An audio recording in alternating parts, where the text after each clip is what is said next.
wabarakatuh. Alhamdulillahirabbil alamin wassalatu wassalamu ala asyrafil anbiya'i wal mursalin nahmaduhu wa nasta'inu wa nastaghfiruh fa inna asdaqal hadits kitabullah wa khairal hadi hadi Muhammadin sallallahu alaihi wasallam wa syarrul umuri muhdatsatuha wa kullu muhdatsatin bid'ah wa kullu bid'atin dhalalah wa kullu dhalalatin fin-nar. وقال رب اشرح لي صدري ويسر لي أمري واحلل عقدة من لساني يفقهوا قولي. Alhamdulillah, bersyukur kehadrat Allah Subhanahu wa taala. Dengan izinnya dapat kita bersama pada pagi ini. InsyaAllah pada pagi ini kita nak sambung perbincangan dalam kitab Riyadhus Shalihin ini, iaitu bab yang kelima, babul muraqabah, bab yang membicarakan tentang muraqabah. Jadi muraqabah yang kita nak bincang pada pagi ini adalah merupakan satu tajuk yang sangat penting dalam agama kita, khususnya dari sudut penjagaan amalan kita. Jadi muraqabah ni dalam bahasa Arab, kalau nak terjemah dalam bahasa Melayu dengan satu perkataan yang boleh menampung makna muraqabah ni, tidak ada sebenarnya. Tidak ada satu kalimah Melayu yang boleh menampung makna muraqabah. Kerana muraqabah ini dia memberi erti mana Allah Subhanahu wa taala sentiasa melihat hamba-Nya, sentiasa memonitor ataupun kita kata memerhatikan gerak-geri hamba-Nya. Itu makna yang pertama. Makna yang kedua, untuk muraqabah ini, mana seseorang hamba itu dia sentiasa yakin bahawa Allah Subhanahu wa taala sentiasa melihat. Dia ada juga keyakinan itu. Itu boleh juga diartikan makna muraqabah itu.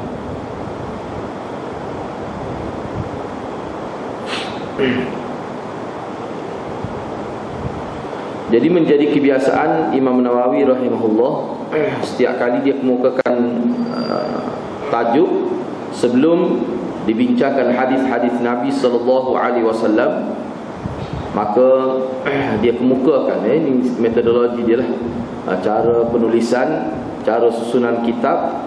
Dalam kitab Riyadhus Shalihin, dia mari dulu hadis, dia mari dulu ayat Quran. Sebelum dia mari hadis tu, dia mari dulu ayat Quran. Jadi insya-Allah mana kita tengok dulu sebelum kita pergi kepada hadis, kita akan bincang secara ringkas ayat Quran ini sekadar terjemahan sahaja.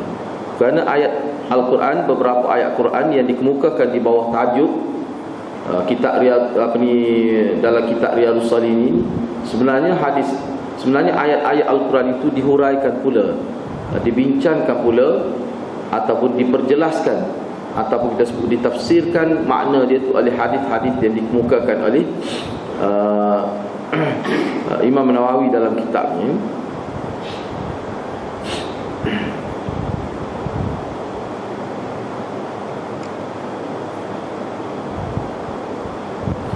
Okay, sebelum itu saya nak tengok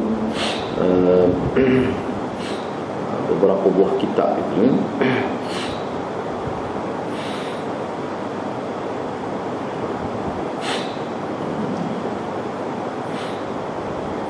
Babul muraqabah.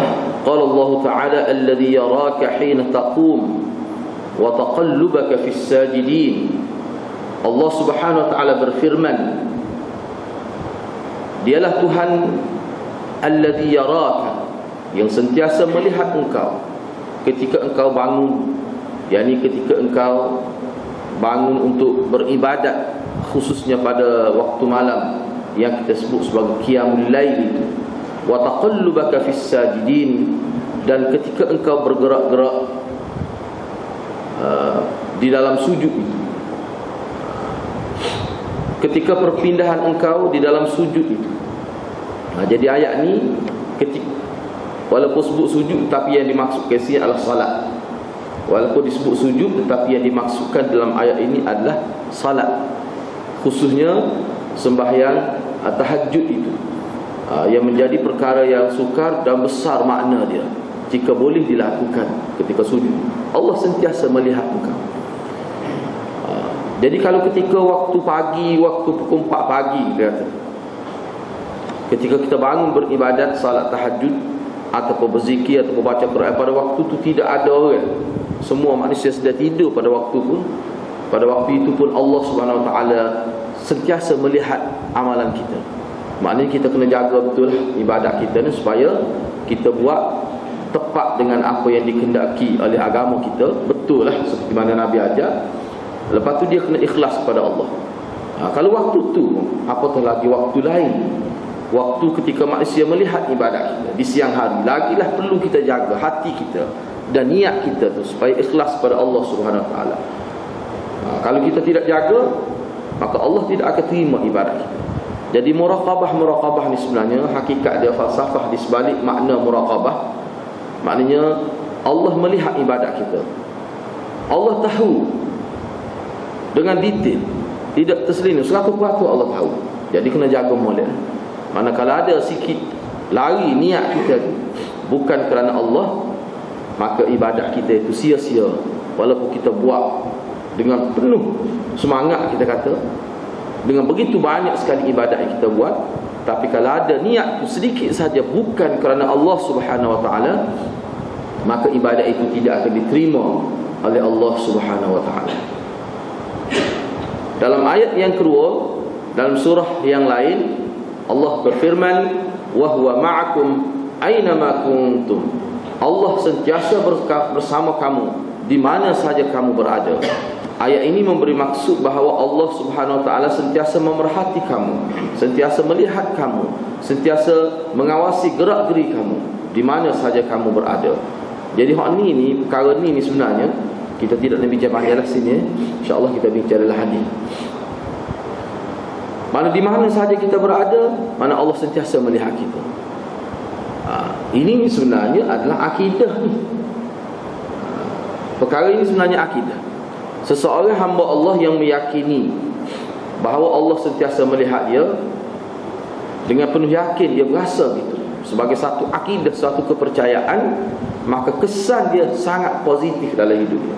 Manusia tidak akan melakukan maksiat kalau dalam minda dia, dalam perasaan dia sentiasa merasakan Allah sedang melihat dia. InsyaAllah perasaan itu, keyakinan itu, dia menjadi pagamaya pada manusia itu. Ini cara Allah Subhanahu Wa Taala nak didik manusia supaya dia tidak melakukan maksiat kepada Allah. Dia tanam ni keyakinan ini, akidah ini.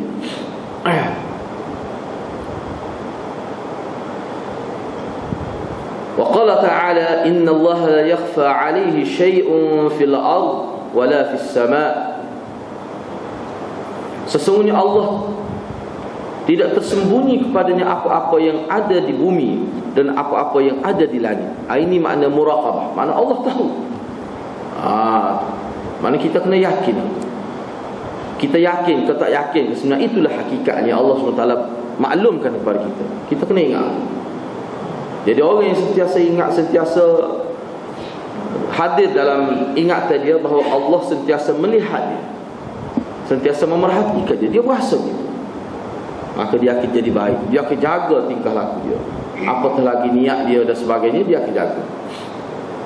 Wa qala ta'ala, dan Allah berfirman lagi, inna rabbaka labil mirsad. Sesungguhnya Tuhan engkau benar-benar memantau hamba-Nya, memantau hamba-Nya. Wa qala ta'ala, Allah berfirman lagi, ya'lamu kha'inatal a'yun wa ma tukhfis sudur. Allah Maha mengetahui. Allah Maha mengetahui segala apa. Kalau benda yang tersembunyi pada pandangan mata pun Allah tahu, dan apa yang tersembunyi dalam sanubari manusia pun Allah juga tahu. Mana tidak tersembunyi. Jadi ayat ini sebenarnya Kalau dalam kitab-kitab baru dia sebut, kita akan lebih mudah faham ayat-ayat sebegini. Dan ayat-ayat sebegini banyak terdapat dalam Quran yang menunjukkan bahawa Allah Subhanahu Wa Taala tahu pergerakan makhluk dia, tahu niat makhluk dia. Allah tahu. Jadi ayat begini, kalau kita zaman lain juga mudah faham lah. Sebab apa mudah faham? Mudah faham. Sebab apa? Kerana zaman lain ni, zaman kita kata zaman ada litar tertutup, kita tahu apa kita kata, kemudian kita panggil ni CCTV kita kata. CCTV. Bila ada CCTV ni, manusia ni dia kukuk mana pun dia mengingat. Lah ni dalam pejabat ada CCTV. Mana bos duduk dalam bilik dia boleh tengok. Ya Allah, berdoa kerja. Aku duduk main game. Pegawai dia tu lah. Puas-puas doa kerja duduk main game. Kadang-kadang galik main game. Ataupun duduk buang. Jadi sekurang-kurangnya manusia ni bila ada dia merasakan bahawa ada orang sedang memerhatikan dia. Bila ada CCTV tu, dia akan jaga tingkah laku dia. Dia akan jaga. Kadang-kadang nipu lah kat tu dah, setengah-setengah. Dia letak, dia pergi beli di Maidin kat tu, dia buh bateri. Tak ada sama wayar dengan TV ke apa pun. Tapi orang tak tahu. Orang tak tahu. Tak apalah. Dia tengok gerak nyala lah nampak on sama dia punya CCTV. Padahal tak sama di TV pun. So yang adanya tak ada beli semua. Yang banyak. Lah ni dalam kelas pun ada. Setengah-setengah. Kalau di universiti dia kelas pun ada. Apa nak tengok? Ya Allah, pemuzakarah. Tempat tahfiz pun ada lah. Saya pergi beberapa tempat tahfiz tu. Okay, baca. Nak ambil sabak. Lepas ambil sabak. Lepas ngapa sabak tu lah. Lepas maghrib tu. Tak ada guru. Tapi pelajar dia tahu, dia tengok CCTV dulu ada dalam kelas tu. Allah mengaji dekat. Ustaz kata, siapa dia tak ngaji, anak akan ambil tindakan. Jadi pelajar tahu dah. Ustaz dia tak mari pun tak apalah, CCTV ada. Mana ustaz dia akan cek. Mana tak cek pun kadang-kadang ya apa tak ada. Cuma letak gitu, buh bateri yang sebenarnya tu. Setara tu pun manusia ni dia takut dah. Jadi ju sakar tu. Molek benar. Nak kecek pun tak berani dalam kelas. Tu. Sebab apa? Sebab dia nampak ada CCTV. Hak ni pun begitulah juga. Allah Subhanahu Wa Taala nak supaya dia, bila Allah sebut dalam Quran benda ni adalah suatu hakikat, suatu kebenaran, bukan main-main. Allah memang Allah tahu. Cuma ni sebagai ujian kepada kita. Setengah orang tu dia tahu tapi dia lupa.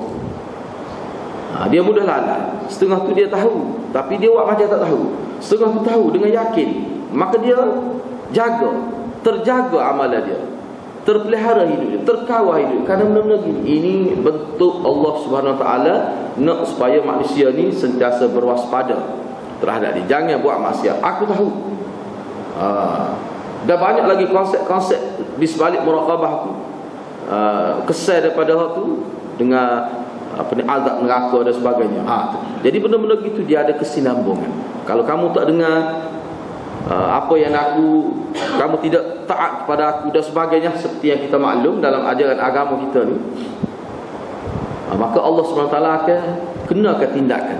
Jadi benda-benda nak kenakan tindakan ni dia mesti sabit kih, mesti jelas seseorang yang melakukan maksiat. Jadi kaedah muraqabah ni Allah SWT nak menyatakan bahawa aku tahu lah.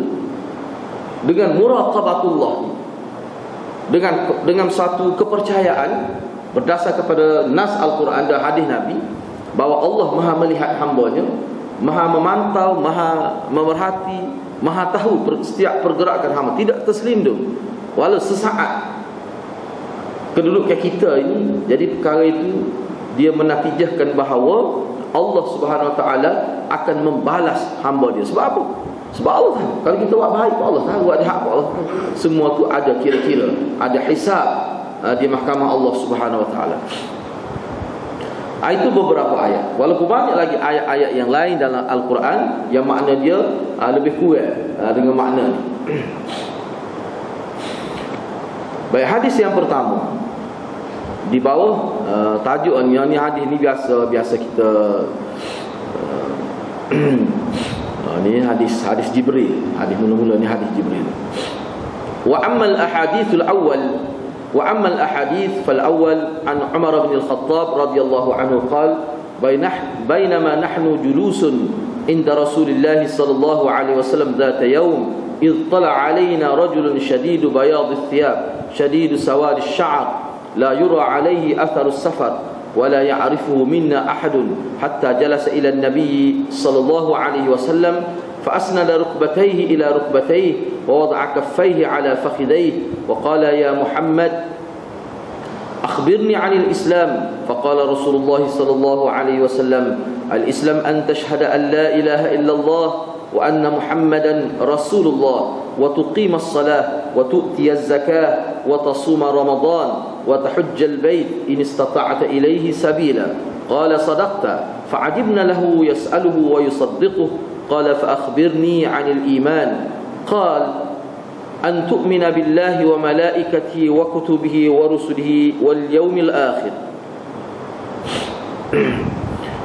وتؤمن بالقدر خيره وشره قال صدقت قال فأخبرني عن الإحسان قال أن تعبد الله كأنك تراه فإن لم تكن تراه فإنه يراك قال فأخبرني عن الساعة قال ما المسؤول عنها بأعلم من السائل قال فأخبرني عن أماراتها قال أن تلد الأمة ربتها وأن ترى الحفاة العراة العالة رعاء الشاء يتطاولون في البنيان ثم انطلق فلبثت مليا ثم قال يا عمر أتدري من السائل قلت الله ورسوله أعلم قال فإنه جبريل أتاكم يعلمكم دينكم رواه مسلم ومعنى تلد الأمة ربتها أي سيدتها ومعناه أن تكثر سراري حتى تلد الأمة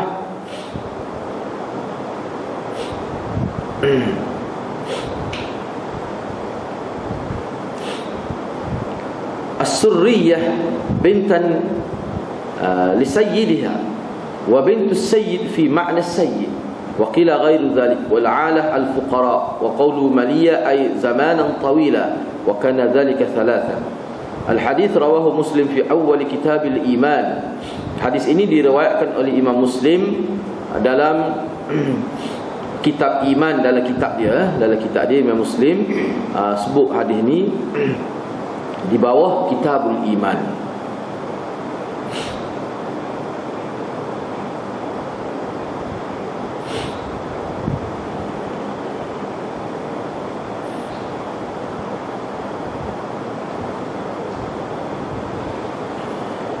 Jadi hadis ini riwayat daripada Sayyidina Umar Jadi Sayyidina Umar ni kita telah sebut dah biodata dia sebelum ni. Jadi kita tidak akan bincanglah sini. Oleh kerana kita telah sebut dah sebenarnya dalam beberapa hadis sudah kita temui hadis-hadis yang diriwayatkan oleh Sayyidina Umar ni. Jadi sini kita tidak bincang. Cuma saya nak lihat sikit dari sudut perkataan-perkataan hadis supaya kita faham. Oleh kerana hadis ni sebenarnya acak kalimnya hadis Jibril ni. Ini hadis Jibril nak mengajarkan kita beberapa perkara penting dalam agama kita. Hadis Jibril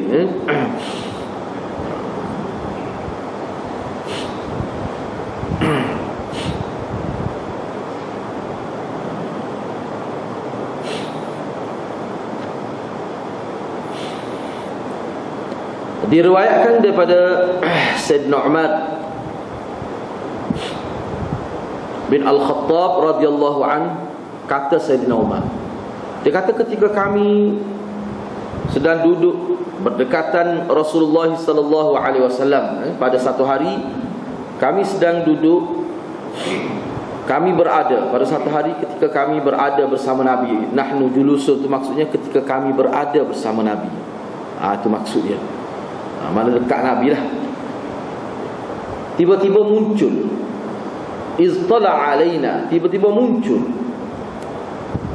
kepada kami rajulun syadidu bayadhis thiyab, seorang laki-laki yang syadidu bayadhis thiyab, yang pakaian dia tersangat putih, tersangat bersih. Mana pakaian dia tu, dia pakai pakaian putih, dan putih tu memang putih bersih. Itu makna bayadhis thiyab,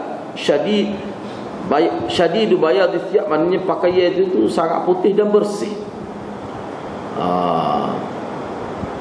Sawadis sya'ab, dan rambut dia pun hitam legam.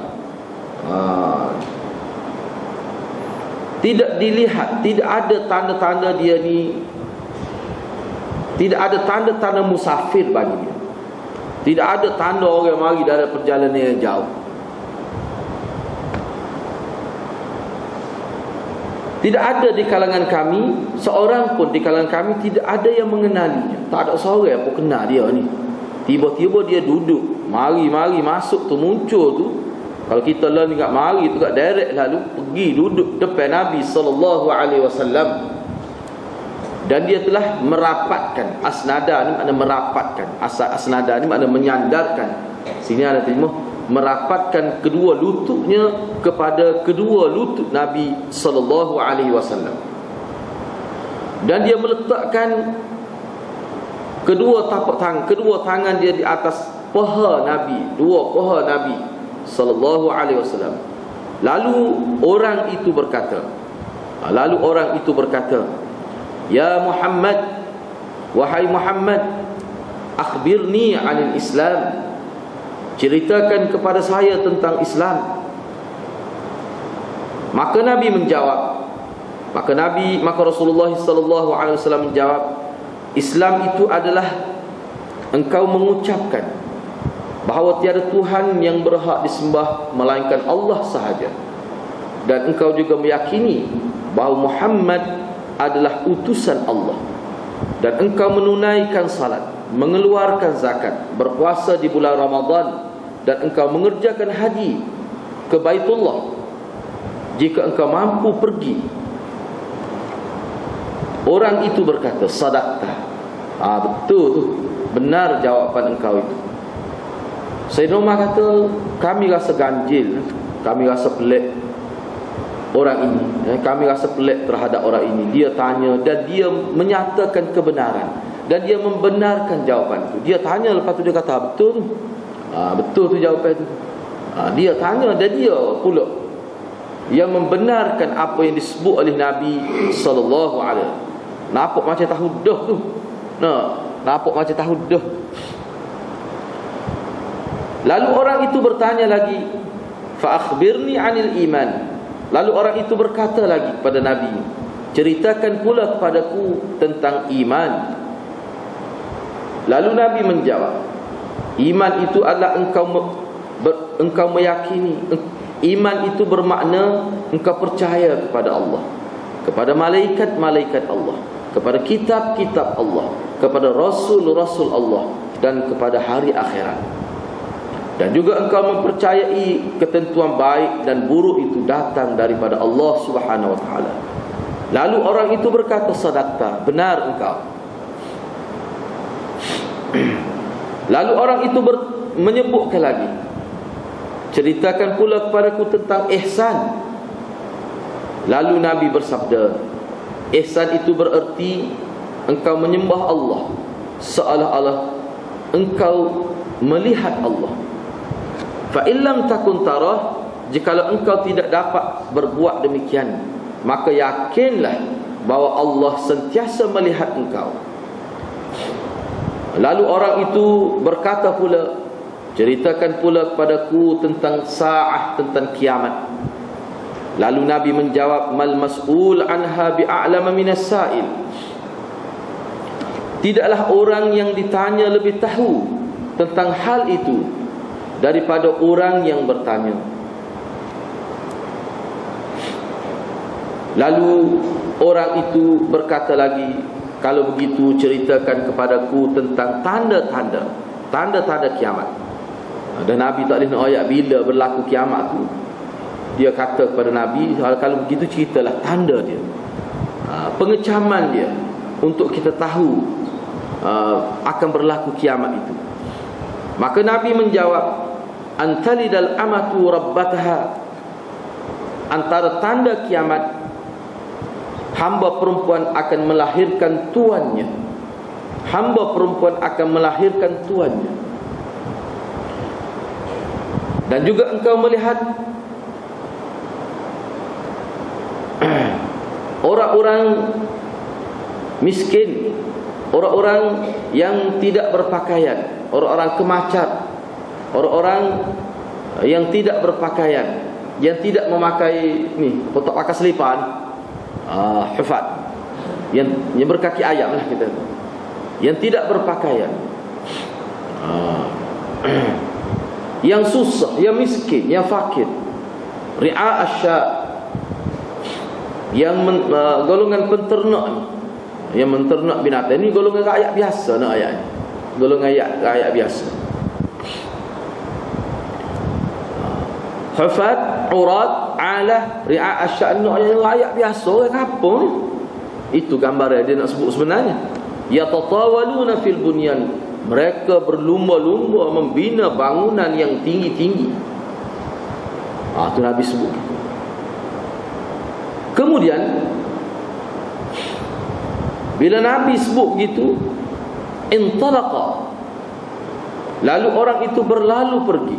Dia pun pergi. Selepas selesai dia tanya, dah berlaku dia punya dialog antara dia dengan Nabi SAW. Intalaqa thumma intalaqa, yani intalaqa, dia pun pergi.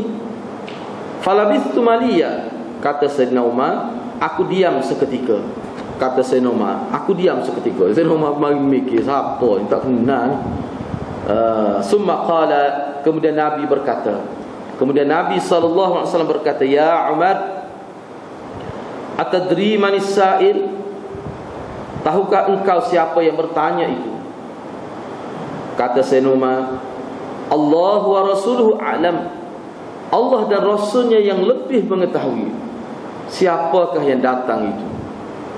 Lalu Nabi menjawab, fa innahu Jibril, itulah dia Jibril, malaikat Jibril, ketua malaikat yang bertanggungjawab menyampaikan agama kepada Nabi, menyampaikan wahyu kepada Nabi. Atakum, dia datang kepada kamu, yu'allimukum dinakum, untuk mengajarkan kamu tentang agama kamu. Hadis ini diriwayatkan oleh Imam Muslim. Jadi masalah bahasa tu kita akan sebut dalam huraian. Okay, baik. Jadi hadis ini, sebelum kita membicarakan hadis ini, dan saya ingat saya tidak nak bincang panjang hadis ini, kerana hadis ini hadis Jibril ni, ini biasa benar kita dengar ni. Biasa benar kita dengar ni. Kita terus pergi pada kesimpulan. Kalau kita nak sebab kalau nak bincang ni panjang ni. Sebab hadis ni saja kalau kita bincang dalam kitab Matan Arba'in, ni pun makan 2 bulan. Dah main bagai sekali seminggu ni. 2 bulan lebih. Nak hurah satu-satu itulah jadi panjang lah. Jadi pada hadis ni sebenarnya kita maklum lah. Ni hadis Jibril, orang tahu belakang. Setengah kita ingat walaupun panjang. Kalau tak ingat semua pun dia ingat mana, dia tahu. Cumanya beginilah. Hadis ini kita nak tengok dari segi lurah dia lah sikit. Lurah dia. Dalam hadis ini disebutkan tentang bagaimana Jibril telah datang menemui Nabi dalam keadaan sahabat Nabi ada bersama Nabi SAW. Ini bukan satu-satu je kes yang berlaku, beberapa kali. Kalau kita baca hadis, kita belajar hadis, kita akan jumpa hadis, beberapa hadis yang mana Jibril datang bertemu dengan Nabi dalam rupa manusia dan disaksikan oleh para sahabat radhiyallahu anhu. Antaranya ni hadis Jibril ni, ramai sahabat ni yang ada bersama Nabi sallallahu alaihi wasallam. Tengok, tak ada seorang pun kenal bila dia mari. Dia rupa dalam rupa yang tidak dikenali, dalam rupa yang tidak dikenali. Kita nak bincang hadis ni lah sebelum kita buat kesimpulan. Baik, cuba kita tengok. Kata Sayyidina Umar, ketika kami sedang duduk dekat Rasulullah, pada suatu hari kami sedang duduk dekat, tiba-tiba muncul kepada kami seseorang. Muncul kepada kami seseorang yang putih pakaian dia, rambut dia hitam, tidak Tidak nampaklah kesan-kesan dia tu sebagai orang musafir. Apa maksud kenyataan ini? Sebab ni banyak kata yang perlu kita bincang lah. Apa maksud Sayyidina kata muncul pada kami seorang lelaki, pakaian dia putih dan rambut dia hitam. Tak ada kesan dia ni sebagai datang daripada jauh. Nah, ayatnya lelaki ni bukan lelaki tempatan. Bukan lelaki yang berada di bumi. Kita kata bukan lelaki yang dikenali dalam masyarakat. Tak ada siapa kenal dia. Makna dia ni bukan orang sini. Dia ni bukan orang tempatan. Mari jauh. Biasanya kalau orang mari jauh ni dalam dunia Arab ini, Mekah, Madinah dan sebagainya, kita maklumlah dia punya geografi di sana, fenomena di sana. Kalau mari jauh, naik unta nak gapo tak. Tak okeylah pakai putih itu semua. Ini nak gambarnya dia ni bukan pelik lah, naknya pelik. Kalau orang mari jauh, sebab kita tak kenal. Bila tidak kenal, bukan orang tempatan, bukan orang sini. Mesti orang jauh. Tapi nak kata orang jauh, tak. Sebab pakaian putih tak ada kesan-kesan debu pun tak ada. Sebab kalau mari dalam perjalanan musafir, mari daripada tempat lain yang jauh, naik unta ke naik kuda, dia ada kesan tu. Muka pada pasir ni dia berdebunya kena debu-debu kalau pakai putih kan. Tak, kalau kita jalan 100 km, 50 km pakai yang putih. Kalau kita naik motor yang pergi jauh, Pakar Terengganu misalnya, dia ada kesan pakai yang kita tu. Rambut kita ke, muka kita ada kesan. Ni tak ada kesan. Supaya mari sebelah rumah tu ya. Soalan, tapi tak ada siapa kenal. Maknanya malaikat Jibril ini dia berupa dalam rupa seorang lelaki yang tidak dikenali oleh para sahabat radhiyallahu anhum. Tu nak ayat. Rambut pun hitam ke. Selain daripada nak ayat dia ni tidak mari jauh, nampak dia ni segar molek ni. Orang segok, patu nampak dia jenis segar ni. Itu mengikut huraian ulama ni. Rambut ni hitam nak ayatnya pertama sekali nak ayat dia ni sihat. Muda belia ni bukan orang tua mari. Bukan jenis orang tua. Jenis orang yang tengah sehat lagi. Kalau kita bahasa lain juga tengah orang duduk tengah homo lah, tengah homo. Nah, Kelantan kata orang faham lah. Kalau Kelantan dia sebut tengah homo, dia faham lah. Orang tengah segar, rambut kita lega. Tak ada kesan dia orang musafir, tak ada. Jadi kita kena faham maknanya orang ni orang yang tidak dikenal. Lepas tu tak ada seorang pun di kalangan kita ni yang kenal. Tiba-tiba bila mari itu terus duduk menghadap Nabi. Bukan sekadar menghadap Nabi, tapi duduk tu rapat dengan Nabi. Kan pelik tu. Sebab kita duduk ramai-ramai gini dah, dalam bentuk halqah gini. Tiba-tiba mari seorang duduk rapat di kepala lutut tu guru, pak mengajar. Lagu mana agak pelik kat lu. Lepas tu letak pula tangan atas pohon dia. Letak tangan dia atas pohon Nabi. Walaupun dalam setengah riwayat kata Nabi letak tangan atas pohon dia, tapi ulama kata tu tak kuat, hadis tu tak kuat. Kuatnya dia ni rajulun ni, dia letak tangan dia atas pohon Nabi.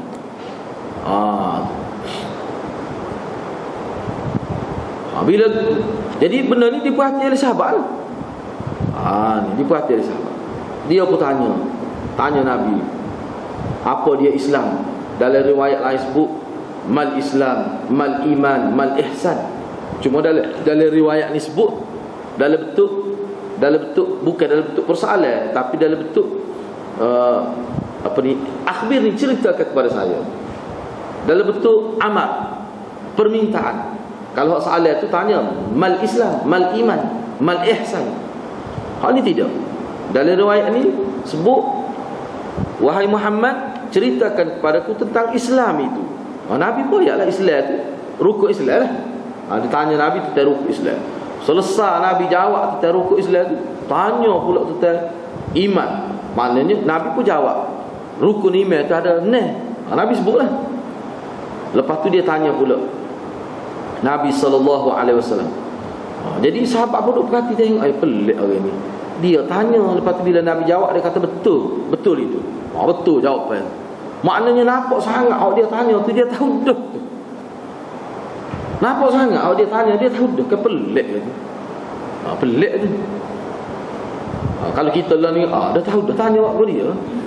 Tak usah tanya, dah tahu tu. Tu pelik. Dan Nabi pun jawab molek. Dah kena dah sekali mula-mula tu kan. Nak fa akhbirni anil Islam. Nabi pun jawab. Dia kata sadaq, tak betul. Dia mula bertanya pula, mal iman. Iman itu pula apa? Cerita kata iman. Kalau kita kan, nampak pasal demon 10 tahun dah ni. Tak payah tanya. Nah, kalau kita kata gitu. Tapi Nabi tahulah ni bahawa Jibril. Kita akan buat kesimpulan lepas ni kenapa berlaku gini. Cuma nak biar nampak dia punya latar belakang hadis ini. Jadi benda tu pelik. Sahabat pasal pelik. Tanya lepas tu maru itu serius sungguh tu sampai ngapak lutut duduk tu. Belakang kepala lutut dengan Nabi SAW. Lepas tu letak tangan pula atas kepala tu. Sahabat tak aja buat lagu tu. Lepas tu dia minta permintaan ayat ketiganya. Dia kata ceritakan kepada aku tentang ihsan. Apa dia ihsan? Ihsan itu, ahsana yuhsinu, ihsan itu orang Arab dia tahu mana ihsan dari segi bahasa. Ihsan ni berbudi lah. Kalau dalam bahasa Arab biasa ihsan ni berbudi, buat baik kepada orang. Kalau pergi jauh atas mana lagi, buat baik pada orang walaupun orang itu sudah tidak perlulah mana. Ada orang itu cukup dah, orang itu ada dah, tapi kita berbudi lebih daripada keperluan dia. Orang panggil ihsan lah. Ihsan ni dia lebih tinggi pada buat baik biasa. Itu mana ihsan. Nabi pun sebutlah mana ihsan itu. Bila engkau beribadat, engkau yakin Allah sentiasa melihat, seolah-olah engkau melihat Allah, engkau nampak seolah-olah, bukan nampak sungguh, seolah-olah. Kalau nampak sungguh, tu sesat. Orang kata memang saya ibadat, saya nampak sungguh tu, gini-gini, boleh lukis lah misalnya. Tu sesat. Sebab tu sini kata ka'annaka seolah-olah. Apa maksudnya kita bincang selepas ni lah. Ataupun kalau engkau tidak boleh bayangkan begitu, maka engkau yakinlah bahawa Allah sentiasa melihat engkau. Ini muraqabah ni dulu. Maknanya bila kita buat ibadat macam kita nampak. Tidak nampak sebenarnya. Seperti seolah macam nampak gitu. Jadi benda ni berlaku dalam hidup manusia. Ni nak ayatnya maqam rindu sangat, maqam mahabbah, kasih, doa sayang, doa tu nak seorang anak ataupun seorang ibu yang sayang pada anak dia. Pergi ngaji mesti tak klik-klik 4 tahun. Anak tena pula tu bosu pula tu manja tepek kita tu. Tu ingat mak. Sehingga nampak. Kesan nampak siapa senyum kadang-kadang kecek dia nampak. Ataupun dia terbayar orang lain tak nampak. Dia nampak. Nampak dengan basirah, dengan mata hati lah. Supaya kita kata supaya nampak. Supaya nampak. Tak nampak sebenarnya, tapi waktu dekat sangat dia dengan anak dia, rapat sangat ibu tu. Kalau ayah tidak begitu bakal ni. Kau ni sama pun kerja emok lah lagu ni. Kalau ayah ni waktu gitu klik dia tak klik tak apa. Tidaklah kita. Tapi kalau mok ni dia lain. Seolah-olah nampak siapa dia jerit, siapa tak boleh nak kerja. Masak tak berbual garai, tak berbual macam-macam berlaku. Apa kesal tu. Tu manusia boleh berlaku di kalangan manusia tu. Jadi benda ni bukan benda yang pelik. Benda yang pelik. Kalau tak boleh buat begitu, yakinlah bahawa Allah sentiasa melihat engkau. Bila Nabi jawab tu, dia tanya pula. Yang keempatnya, ceritakan pula tentang kiamat. Nabi kata orang yang ditanya tu tidaklah lebih tahu. Maknanya orang yang bertanya tu lebih tahu. Nabi sebut gitu. Macam sahabat perhati ni, duk perhati ni saya normal ni antara sahabat yang paling fakih. Dia pun boleh jadi mari berasa juga. Dia kata Nabi kita nampak sebab dia kenal orang ni. Sehingga dia boleh kata gitu. Orang hak dia tanya tu lebih tahu daripada yang ditanya. Maknanya Nabi tahu ni siapa tanya. Orang yang bertanya tu Nabi tahu siapa dia tu. Kita itu gambar dia tu senapa tu. Lepas tu kita bincanglah. Bila Nabi kata gitu, maka rajulun itu, orang itu pun kata kepada Nabi, kalau begitu sebut tanda-tanda tak apa. Tanda-tanda kiamat. Nak sebut tarikh tu mungkin tak tahulah, sebab benda tu perkara ghaib. Tanda dia macam mana? Nabi pun sebutlah. Nabi kata hamba melahirkan tuan dia Atau orang kampung, orang biasa tak pakai selipar, tidak berpakaian lengkap, ataupun telanjang disebut. Orang susah ala-alah, orang susah, orang miskin, ri'a asyak, pengembala binatang, yatatawaluna fil bunyan. Akhir sekali mereka bina bangunan yang tinggi-tinggi. Berlaku perubahan adalah kehidupan mereka. Berlaku perubahan dalam kehidupan mereka. Lah ni kampung, orang kampung, orang 3 tingkat lah. Bukan main-main. Sikit lagi tak tahu ni. Dalam kampung ada kondo sikit lagi. No. Tu dia orang kampung lah ni.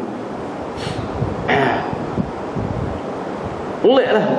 Mana berlaku berubah 360 darjah. Masalah gitulah kita kata. Perubahan masyarakat berlaku dengan ketara. Saya sebut secara umum kata kita bincang lah ni. Jadi bila Nabi jawab tu, dia pun pergi. Lagi pelik sahabat puasa pelik. Senoma. Jadi dia diam sejenak. Kemudian Nabi kata pada Umar, mu tahu ke siapa dia yang bertanya? Kok ni dalam riwayat ni. Dalam riwayat lain, setengah riwayat lain tak. Senoma lepas kahwin ni tubik sebentar tu, Senoma tubik cari dia dalam riwayat lain. Bila orang ni tubik daripada majlis ini, Nabi duk Senoma duk dia pun tubik cari. Dia tubik cari tak jumpa. Hak rajulun syadidu bayad siyab, syadidu sawad sya'ar itu tak jumpa cari, tak ada. Dari riwayat tersebut Senoma klik rumah dia. Setengah kata esok ke baru Nabi tanya. Makna Nabi tanya ni esok ke. Ada juga riwayat sebut. Esok baru jumpa dengan Nabi. Nabi tak, mu tahu ke rumah siapa dia mari kemari? Tak pakai yang putih. Mu tahu. Saya kata Allah dan Rasul dia lebih mengetahui. Nabi kata itulah Jibril. Kejut saya nama. Jibril patut dia pergi cari, tak jumpa pun. Kalau kita bahasa Kelantan, saya nama pergi cari, dia teruk cari bukan teruk pun, makna pergi cari dia tak jumpa. Nabi kata itulah Jibril mari nak ajar kamu tentang agama kamu. Itu dia punya hadis ni, biar kita faham dulu. Hadis ni kedua macam ni.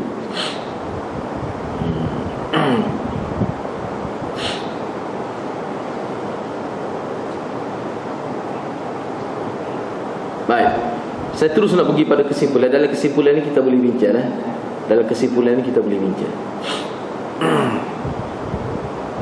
Kalau kita tengok dalam hadis ni, kalau kita perhati dalam hadis ni, seperti yang saya sebut tadi, orang ni dia sebut ya Muhammad. Ya Muhammad. Ni saya nak mengikut dia punya tertib dalam kitab. Innama nada Jibril an-nabiyya sallallahu alaihi wasallam bismihi ma'a anna Allah ta'ala qala la taj'alu du'a ar-rasul bainakum ka du'a'i ba'dikum ba'dha. Jibril ni, rajulun ini dalam hadis ni dia sebut ya Muhammad. Dia panggil nama Nabi. Sedangkan Allah SWT berfirman, jangan kamu sebut nama Rasul, jangan kamu jadikan panggilan kepada Rasul itu di kalangan kamu tu seperti panggilan setengah kamu. Jangan kamu guna panggil Nabi itu supaya kamu panggil saya kamu. Jangan ni. Sahabat tak ada panggil wahai Muhammad, tak ada. Ya Rasulullah, ya Nabi Allah. Itu Rasul apa ni para sahabat. Ni mari dah kita tak kenal panggil ya Muhammad. Orang dah mari mana ni lagu ni dah. Soalan lagu tu. Lagi sebab tu banyak sebenarnya kita kata benda-benda yang mengejutkan sahabat dalam lelaki. Dalam mari tak kenal batas hidung lah, tak kata mari tak salat dah kita mau ni dah. Kalau duduk tepi Nabi ni. Mari gak duduk depan Nabi gak belaga kepala lutut tak tangan tu orang tanya tak kelih nak kita. Lepas tu pelik mai kecek ya Muhammad. Hai biadak ni. Dah kurang ajar ni. Pada ayat Quran sebut la taj'alu du'a ar-rasul bainakum ka du'a'i ba'dikum ba'dha. Jangan panggil nama Nabi supaya panggil nama saya kamu. Jangan. Ni pelik. Dan hak ni sebenarnya lagilah yang menambahkan pelik sahabat. Hai siapa dia? Sebab kalau orang kampung mari tidak makan lagu ni bukan kelas orang kampung ni, cara makan dengan rambut kemah molek. Kalau kita agak mari pakai bus jaket lah kita kata. Dengan stocking lagi, kemah mana cara ni? Bukan kelas orang kampung lagu ni rambut kemah molek. Tiba-tiba kecek orang kampung panggil ya Muhammad. Ni lagi pening sahabat. Ni cerita dia lagu mana.